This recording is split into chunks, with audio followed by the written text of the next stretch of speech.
ओम नमः शिवाय दोस्तों। सावन मास के कृष्ण पक्ष की चतुर्दशी तिथि को सावन शिवरात्रि मनाई जाती है। शिव उपासकों के लिए ये दिन बहुत ही खास होता है। इस दिन शिव भक्त व्रत रखकर भोलेनाथ की आराधना करते हैं, लेकिन शिवरात्रि व्रत बिना कथा पढ़े और सुने अधूरा माना जाता है।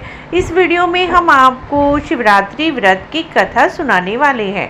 कथा के अनुसार वाराणसी के वन में एक भील रहता था जिसका नाम गुरु द्रुह था।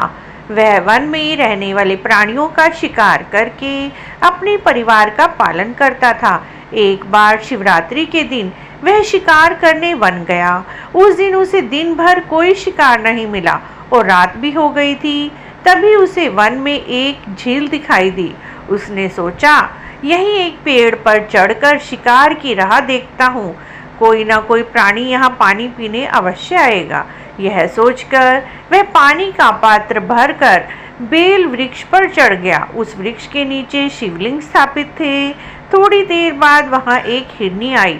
गुरु द्रुह ने जैसे ही हिरनी को मारने के लिए धनुष पर तीर चढ़ाया तो बेल के पत्ते और जल शिवलिंग पर गिर गए। इस प्रकार रात के पहले पहर की अनजाने में ही उसके द्वारा शिवलिंग की पूजा हो गई। तभी हिरनी ने उसे देखा। उससे पूछा कि तुम क्या चाहते हो? तब वह बोला, मैं तुम्हें मारकर अपने परिवार का पेट भरूंगा। यह सुनकर हिरनी बोली, मेरे बच्चे मेरी राह देख रहे होंगे, मैं उन्हें अपनी बहन को सौंप कर आई हूँ। मैं अभी उन बच्चों को सुरक्षित स्थान पर पहुँचाकर लौट कर आ जाऊंगी। हिरनी के ऐसा कहने पर शिकारी ने उसे छोड़ दिया। थोड़ी देर बाद उसी स्थान पर हिरनी की बहन उसे खोजते हुए झील के पास आई। शिकारी ने उसे देखकर दोबारा से धनुष पर तीर चढ़ाया। इस बार भी रात के दूसरे पहर में बेल के पत्ते और जल शिवलिंग पर गिरे और शिव जी की दूसरे पहर की पूजा हो गई। उस हिरनी ने भी अपने बच्चों को सुरक्षित स्थान पर छोड़कर आने की बात कही। शिकारी ने उसे भी जाने दिया।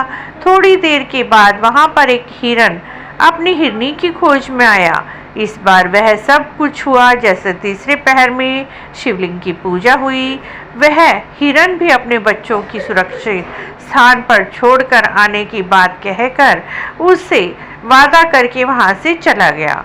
जब चौथी बार तीनों हिरन हिरनी मिले तो प्रतिज्ञाबद्ध होने के कारण तीनों शिकारी के पास पहुंचे। सबको एक साथ देखकर शिकारी बहुत खुश हुआ। उसने फिर से धनुष पर बाण चढ़ाया। इससे चौथे पहर की दोबारा शिवलिंग की पूजा हो गई।